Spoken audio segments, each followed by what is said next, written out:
After raiding a Jem'Hadar and True Way Alliance facility in the Devil system, we extracted a Vorta by the name of Naaman, who revealed to us that a group of 99 changelings, the Dominion's leadership species, had begun to found a new link in the Alpha Quadrant. Their leader was a shapeshifter called Laas. Laas was one of the original 100 changelings that the Dominion founders sent out into space. This was done to let them learn more about the galaxy beyond the Dominion. And another of this number was Constable Odo. Over his life, Lars has learned to assume a myriad of forms, even fire and mist. Unlike Deep Space Nine's old security officer, Lars was much older, by around 170 years, and he had developed a mistrust of humanoid species, who he viewed as frequently damaging to other creatures in their efforts to expand. Not downright hateful of them, he just simply decided that their view of life is incompatible with changeling nature. Naaman has decrypted the coordinates for the new link. They designate a location in the Alpha Quadrant, in the Orion system. This changeling, named Laas, has deceived the other changelings in his link into thinking we are exterminating them, and that we massacred the Gamma Quadrant changelings as well. You must have Naaman help you convince them of the truth. Lars's views had always led him to distance himself from civilizations to avoid complications, and after his encounter with the Federation and Klingons in 2375, he was freed by Major Kira with the goal of finding the other 98 changelings to form his own new link. From his viewpoint, we can understand how the Founders' culture evolved into the Dominion domination that it is today. They exercise the viewpoints that what they can control cannot hurt them. It seems that he has succeeded in his mission to locate the 100, and in order to keep them from the same mistakes he has made throughout his life, he began down the same path as the Founders and created, on a smaller scale, his own power structure of controllable soldiers to protect the new link in the Vorta and the Jem'Hadar. Going so far, it seems, as to lie to his fellow changelings by telling them that the Federation had won against the Dominion through the decimation of the enemy forces and the massacre of the founder species. Well, actually, in reality, we won by curing them of a plague that was killing them off. Wait, what do you mean that rogue agents within the Federation were the ones who infected the founders in the first place? Oh. Does Lars know that? Because if so, it really complicates matters when there are elements of humanoid life that justify the founders' mistrust of us. The Orion system, home to the new link. Ironic, as this system was used by the Cardassian Obsidian Order as a fleet yards to prepare for an attack against the Dominion. They lost, being outplayed in duplicity by the more experienced founders. Now it serves as the home for a new generation of changelings.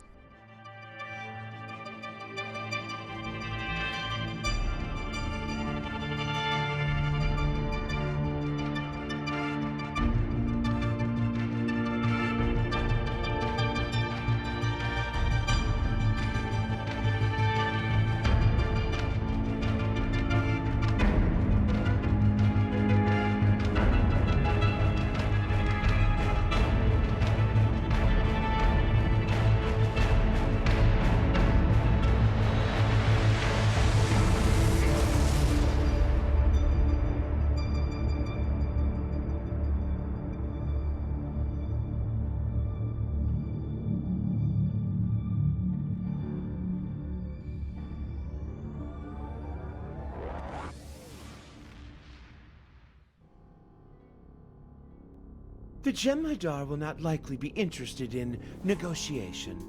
I'm afraid you'll have to fight your way through. Naaman doesn't sound too troubled by the upcoming loss of life caused by what is effectively a huge misunderstanding. But he's right. The Jem'Hadar are engineered to be fanatically loyal to the changeling race. These ones are remnants of the Alpha Quadrant bred Dominion and more independent, but it's literally in their very being to kill for their gods, and their gods have told them that we're a threat. Without so much as hail or warning, they open fire. Within seconds we have overpowered the Jem'Hadar attack ship and moved on to the second.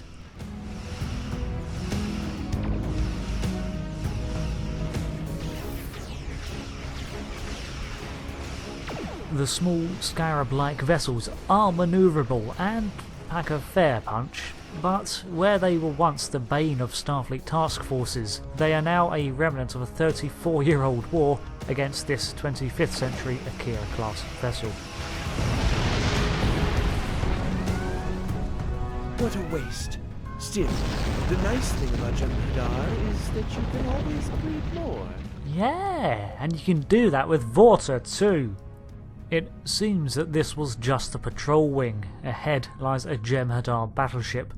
This is something more appropriate for the defence of this new Link colony, and this battle will be far more dangerous. But how did the Jem'Hadar and the True Way end up recreating this imitation of the Dominion though?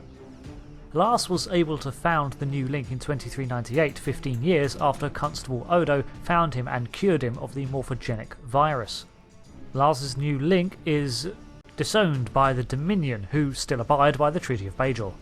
Isolated and feeling exposed by his experiences with solid life forms, especially sentient humanoids, and no doubt exacerbated by the morphogenic virus, he looks to the Dominion for inspiration and reached out to the True Way Cardassian movement, refounded by Gul Madred, and to the Alpha Quadrant Dominion, who are without purpose, since they decided not to follow Odo back to the Gamma Quadrant, as they viewed him as a fallen god.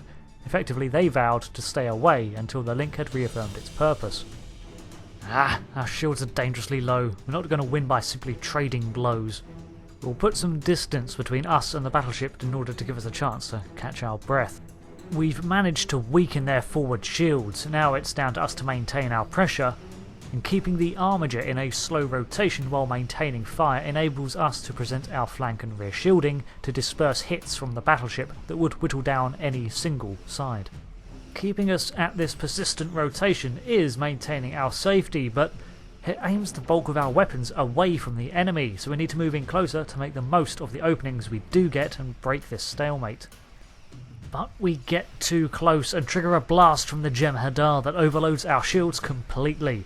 The initial instinct is to retreat again, but we've made a hole in their shields, and their hull integrity is failing rapidly. Sometimes it is true, the best defence is a good offence.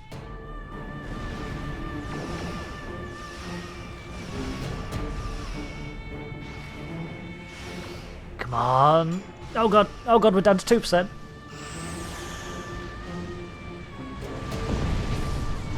To think I will be the first Vorta to meet the new Link. Oh, Neiman, I'm so pleased for you! Truly, this is fracking fantastic! Somebody put out these fires! We take a time out to get some repairs underway and refrain from strangling Neiman before moving towards the planet to establish an orbit. But approaching the station, we see there are a number of defensive turrets and a final patrol group of Jem'Hadar attack fighters. They must have not realised how badly damaged we were. If they'd closed in with their final attack wing, they could have finished us off. Instead, they pulled back after the destruction of their warship. We could always try to circumnavigate the planet, but you can't beam through a planetary mass, and the station is probably right over the Link.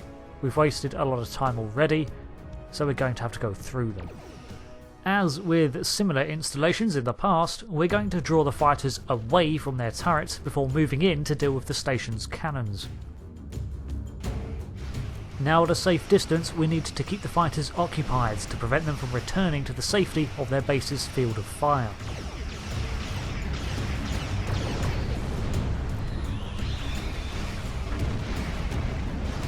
Pulling tightly around to keep the last vessel in our sights, we maintain our fire on its failing shielding to bring it down. I'm unfortunately aware that every action we've taken so far has likely served to reinforce the new Link's belief that we're here to end them. That's the thing about assuming someone's intent. You can read into things however you want.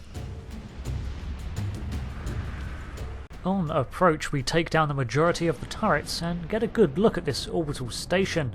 It's a strange design. It doesn't look Dominion, lacking the familiar purple glows produced by their various technologies. It appears almost industrial in nature, which suggests maybe a more Cardassian origin? The metal does have that trademark brown hue that structures like Terrak Nor have too. Like I said, the Arias system originally housed a joint Obsidian Order and Tal Shiar fleet yard, so perhaps this is a weaponized relic of that time of construction. Either way, after neutralizing its defences and tractor turrets, we can remotely shut it down. Doing so allows us to beam down to the planet's surface and hopefully end this paranoia-induced conflict. Naturally, there are Jem'Hadar soldiers detected on this planet's surface. We should be cautious, but the environment is so alien. The sky is this misty bronze diffusing the sun. You have to admire the devotion of the Jem'Hadar. They never seem to tire of throwing their lives away for the Founders. I'm just gonna listen to the wildlife for a minute. It's very calming. Okay. We can move on now. These strange leaves cover the entire floor like moss or lichen would on Earth, and they produce a sodden, wet noise when we tread on them. Their absence in the low points between these rocks suggests a worn-down path, so this route is likely kept under constant patrol. The view as we descend into this natural basin is certainly a vibrant one, fading from neon pink to warm orange, masking the silhouettes of piercing natural towers and solid stone walls. There it is. It's even more beautiful than I imagined. To think my gods slumber below, dreaming in their link.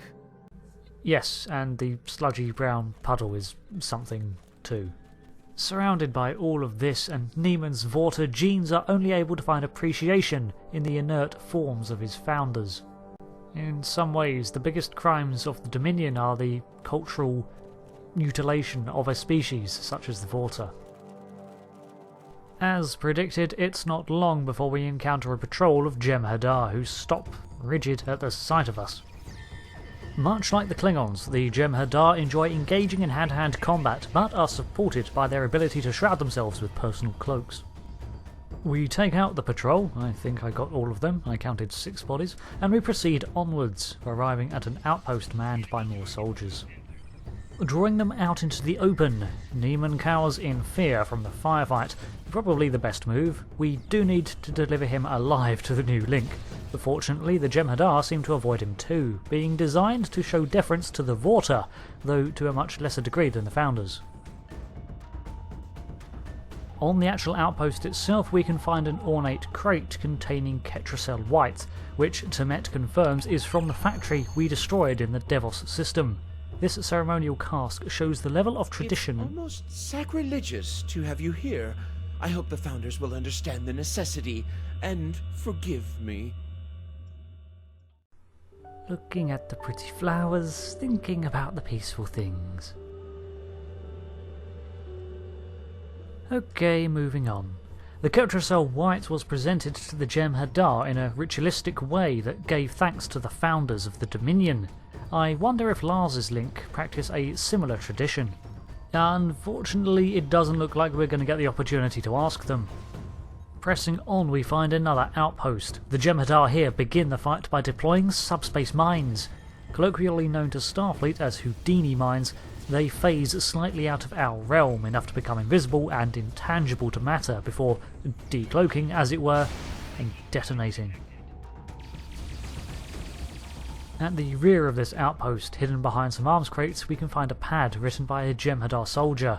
It begins by stating that this is a confession of disobedience and that the author of this is probably dead already. He questions his instincts to obey the Founders, questioning Lars's story as his monitoring of nearby subspace traffic has never made any mention of Starfleet supposedly massacring the Founders.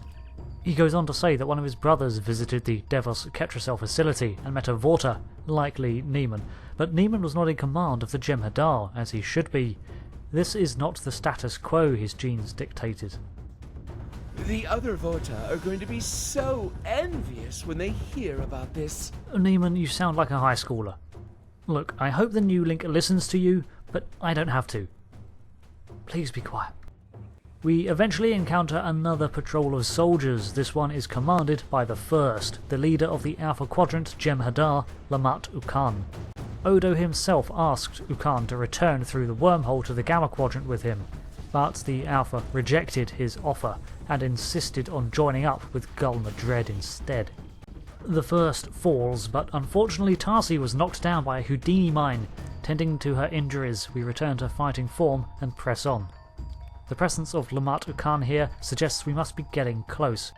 I doubt he'd risk straying too far from the new link, which undoubtedly serves as the command point for this new proto-dominion.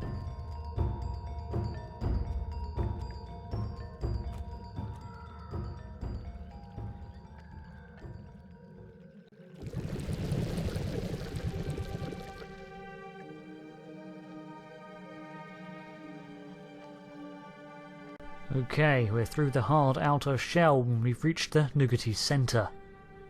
I could have thought of a better metaphor than that. Diplomacy time. Have you come to finish the job of exterminating us, Solid? Okay, despite all appearances to the contrary, we're not here to hurt you. Lars has been deceiving you. Impossible. We have linked with Laas. He is in the link as we speak. We know all that he knows. The linking of the changelings enables them to share their very being with one another, and is the natural state of this species.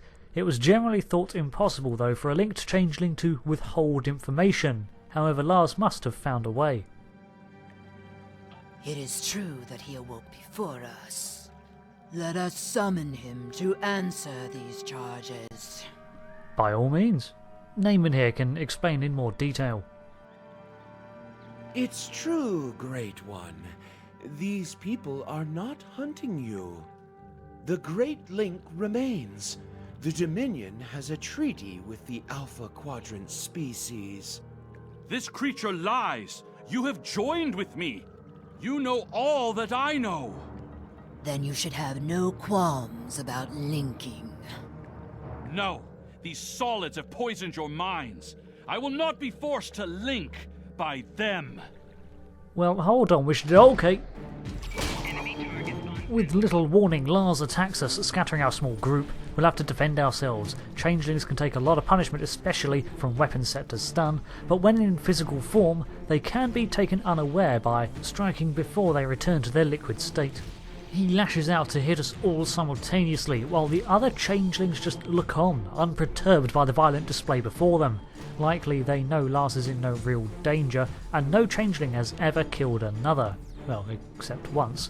But here they will not interfere. I just hope they're aware that I'm trying really hard not to hit the link that's behind them. Now Lars returns to liquid state, it shows his stamina draining, unable to maintain a solid form with all the combat, and did he just try to pull me into my own grenade? Kick him for that.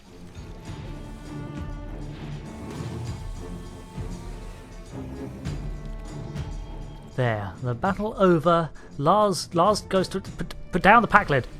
I think he's trying to suffocate Vosenegg. Upon releasing him, the hapless tactical officer runs away, and I don't blame him. That earned you another kick, Lars. Oh my word, now he's menacingly walking towards him. He's really got it in for my hapless security officer. Put the red shirt down! I'm feeling a bit insulted. I'm clearly the bigger threat here. Fucking get out of the link! Oh, God. I shouldn't have brought him on a mission as important as this one. With continued fire, we eventually managed to force Lars to revert to a small gelatinous pancake, and he then retreats back into the safety of the link. Well, I guess we could always get Vulcaning to follow him. Although it is unfortunate we had to resort to violence to force Laas into his liquid form, we are grateful for your assistance. We shall now be able to link with him and learn the whole truth of our past. If you are telling the truth, you have nothing more to fear from us. But we request that you leave us in peace. We have no interest in dealing with your kind. That is completely understandable, considering, though I hope that can change with time. With everything said and done, the truth can now be extracted from the weakened Lars, and the changeling delegation returns to the new link. fusing into its mass of 99 changelings. Well, 98 if I guess we count the Kardec imposter as one of them, who currently resides with Starfleet security. Naaman, you held up your end of the bargain. Do you need a lift home? Well, it has been a pleasure knowing you. I will remain here and serve the Founders. They have been without a Vorta and have much to learn about their siblings in the Gamma Quadrant. I know the Founders may seem ungrateful to you, but what can you expect from a god? Still, you have my gratitude for whatever the gratitude of an insignificant servant is worth. So you're staying here, then? Yes! Now the new link knows the truth. Perhaps they will choose to withdraw from the True Way Alliance. It sounds like they wish to remain apart from the galactic affairs, and with the state of unease and turmoil that permeates the quadrants at the moment, maybe it's for the best. They are, after all, still a young society, learning what it means to be a changeling. Maybe now, without the bias of Laas's cynicism to colour their opinions, they can form their own goals. For us, our work is done, so we can return to the Armiger. Oh, that's a lot of Dominion ships. Although you have slain our brothers, we have orders to allow you to leave the system. But you are never to return. And let it be known among your peoples that this system belongs to us, and you are not welcome. It's a good job we wrapped up when we did. If these ships were still hostile when they arrived, we'd be in major trouble. Tarsley suggests that we prep a beacon to warn ships away from this system to prevent needless trespass and likely deaths. The number of ships present here could only be from a recalling of most of the local Jem'Hadar assets to defend their link. Hopefully this is where they'll stay, as long as the Federation respects their privacy. We set a course for the system's edge and prepare the warning buoy.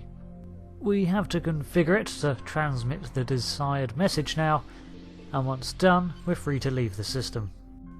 Lars's opinions of solid humanoid life are indeed cynical, but not baseless. He understands that at some level, we will always fear the unknown and the different, but that is where his experience as a solid ends. Knowledge and understanding for many neutralize fear. Learning how a thing is, or why it is, brings us closer to acceptance, and challenging our experiences with new ideas is how we learn, how we measure right from wrong and grow. To suggest that we will always resort to shunning the different out of fear is in itself a form of paranoia, and suggests we're incapable of thinking beyond our limited instinctual reactions. But we are so much more than that, and that is something we all need to remember. Upon leaving the system, Commander Sarish contacts us. Congratulations! You have defeated the True Way and made peace with the Alpha Changelings. I have transmitted messages to the major powers of the galaxy, advising them to avoid the Araya system. With that finished, we collect our reward and have technically finished the Cardassian struggle arc. However, I'm not done yet. There are a couple more missions that I'd like to explore, and we need to return to some point to round up the 2800 missions. That's the continuation of the Dominion plotline. The real Dominion this time, not Lars's prototype.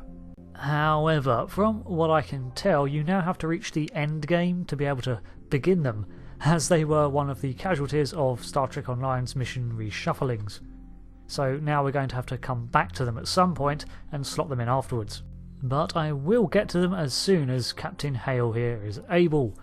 If I am missing something about how to access them, do let me know, because I would like to get them done ASAP while they're still relevant to this particular story.